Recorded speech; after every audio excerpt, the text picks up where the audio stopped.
If I could, I'd go back in time and fix everything, but I know I can't. My punishment will last forever. These are the chilling words of Chris Watts, the man who murdered his pregnant wife and 2 daughters in cold blood. But is he truly remorseful, or is this just another twisted manipulation? For the first time, we're diving deep into Chris Watts' prison letters, his personal confessions, hidden emotions, and shocking admissions that reveal a side of him the world has never seen. In this video, we'll break down every word, every contradiction, every dark truth buried in these letters. By the end, you'll be left questioning everything you thought you knew about this case. Did Chris Watts finally tell the truth? Or is he still manipulating, even from behind bars? Let's find out. They were the perfect family, or so it seemed. A beautiful home. A loving wife. 2 adorable daughters. A baby on the way. From the outside, Chris and Shanann Watts had a picture-perfect life. But behind closed doors, a sinister secret was festering. A marriage unraveling. A husband hiding something. And a betrayal so unthinkable that it would shock the entire world. August 13, 2018. A quiet morning in Frederick, Colorado. Chris Watts backs his truck into the driveway. His neighbor's security camera catches a glimpse of him loading something into the vehicle. But what was in those bags? A few hours later, Shanann Watts and her 2 daughters, Bella and Celeste, were missing. Chris played the role of a concerned husband and father. He gave interviews, pleaded for their safe return, but something wasn't right. His story didn't add up. His emotions felt forced. His words were too rehearsed. Did he really expect to fool the world? Days later, the truth started to unravel. Chris failed a polygraph test. The moment the machine exposed his lies, his entire story crumbled. Finally, he broke down. And the confession that followed was nothing short of horrifying. He admitted to strangling Shanann to death in their bedroom, right after she returned home from a business trip. But what he did next was even more disturbing. He drove to a secluded oil field, where he worked. His daughters were still alive in the back seat, clutching their blankets. Can you even imagine what was going through their little minds? When they arrived, he smothered Celeste first. Then, he turned to Bella, his 4-year-old daughter who had just watched her father murder her little sister. Do you know what her last words were? "Daddy, no."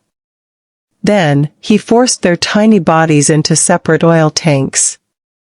Shanann, still carrying their unborn son, was buried in a shallow grave nearby.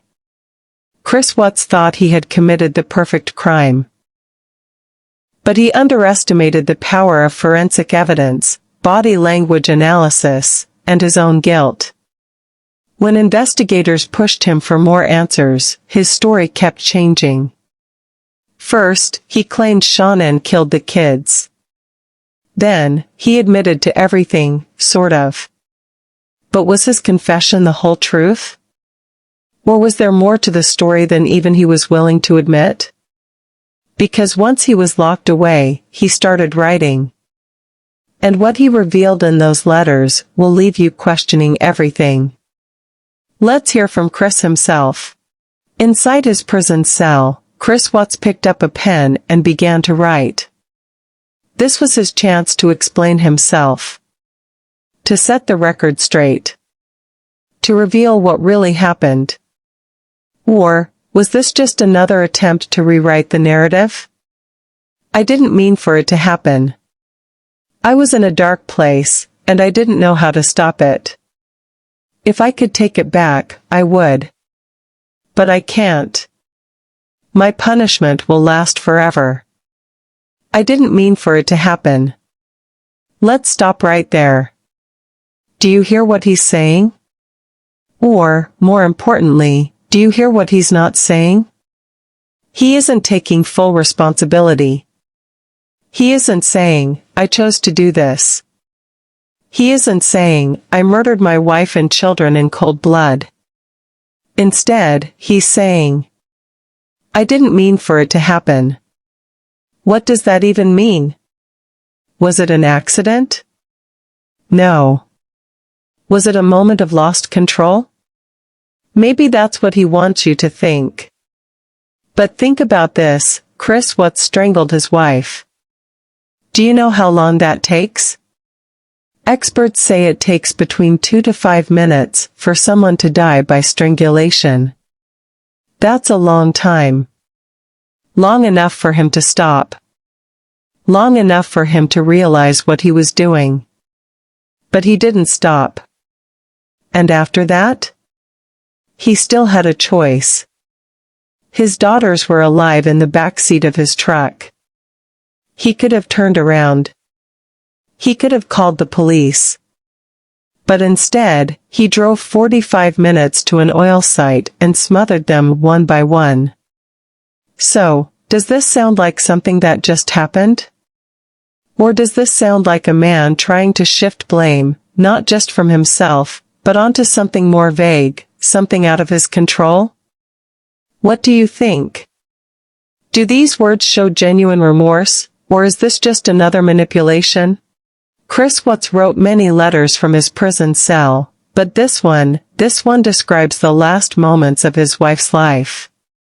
The way he tells it, it was almost as if it wasn't his fault. She knew something was wrong the moment I stood over her. I saw it in her eyes. But I didn't know what to do. I was shaking, and my mind was racing. When it was over, I felt like I was outside my own body, watching it happen. Do you hear that? I felt like I was outside my own body. This is detachment, a way to shift blame, a way to make it sound like he wasn't in control. But let's compare this to what he said in his official confession, the one that came after he was already sentenced. She wasn't fighting. I just kept going until it was over. Compare that to his letter, I didn't know what to do. But in his confession, he says he did. Which version is true? Was he panicked and frozen, as his letter suggests? Or was he fully aware and in control, calmly carrying out what he had already decided? And then there's what he doesn't say. He doesn't talk about Shanann's pain. He doesn't describe her struggling for breath. He doesn't acknowledge the sheer horror of what he did. Instead, he focuses on himself. I felt like I was outside my own body. Do you see the pattern? So, we have to ask, is this remorse? Or is this just another manipulation, another carefully worded attempt to shift the focus away from what he did? What do you think? Chris Watts says he sees his daughters in his dreams. But, what does that really mean? Every night, I see them. I hear their little voices, and I wake up reaching for them, but they're not there. They never will be. It's the worst punishment I could ever have. Wait, his punishment? He calls this his worst punishment. Not theirs. Not the horror of what they went through. Not the fear in their little voices. Instead, he makes it about himself. But let's go deeper. Does he really miss them? Or, is this just another way to gain sympathy? This is the same man who, in court, barely shed a tear. The same man who stuffed his daughters into oil tanks and buried his wife in a shallow grave. And now, he wants us to believe he's haunted by their voices? Is this guilt? Or is this just another performance? We've seen criminals do this before. They claim they can't sleep. They say they hear voices. They say their own pain is the worst punishment. But isn't that convenient? Instead of focusing on what he did, instead of admitting how monstrous his actions were, he's still making himself the victim. But here's the real question: does he really see them in his dreams, or just in the mirror? What do you think? Does he actually miss his daughters? Or is this just another carefully crafted attempt to make you feel sorry for him?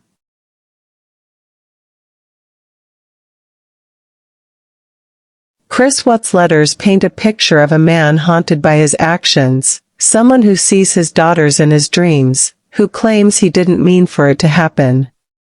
But what do experts say? Does he truly feel remorse? Or is this just another layer of deception? Psychologists have analyzed Watts' behavior, his letters, and his confessions. And the conclusion? Most say his words don't reflect genuine guilt. Dr. X, a forensic psychologist who has studied similar cases, explains, true remorse comes with self-awareness.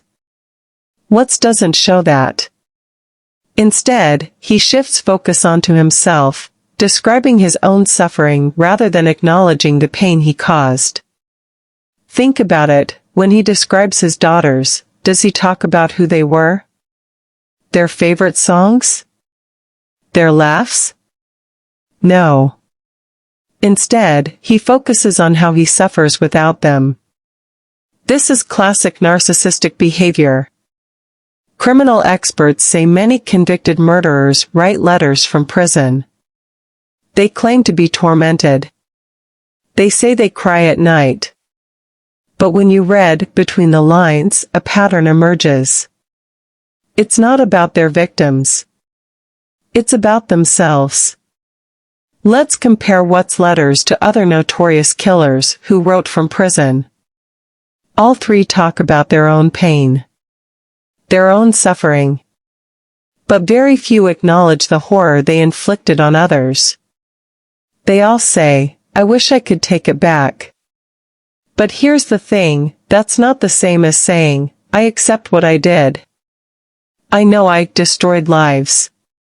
One psychologist put it bluntly: if they truly regretted it, why did it take a life sentence for them to say it? So what do you think? Is Watts haunted by his actions? Or is this just another carefully constructed letter, designed to make you feel sorry for him?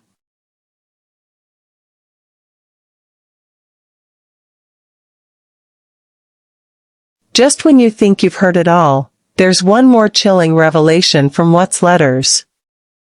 It's a detail most people haven't seen before. A line buried deep in his prison writings, one that raises a terrifying question. Sometimes, I wonder, if things had gone differently that morning, would I have stopped myself? Read that again. He doesn't say, "I wish I never did it." He wonders if he would have stopped. That's not an admission of guilt. That's something else entirely. A criminal expert who studied his letters called this a major red flag. This isn't remorse. This is someone who still wrestles with the idea of control, someone who thinks about what could have gone differently, not about the horror he inflicted. And that brings us to one final question for you. Do you believe Chris Watts truly regrets it? Or is this just another calculated move, a way to keep people talking about him? I want to hear your thoughts. Drop a comment below. Do you believe his letters? Or do you think he's still manipulating? I'll be reading and responding to your takes.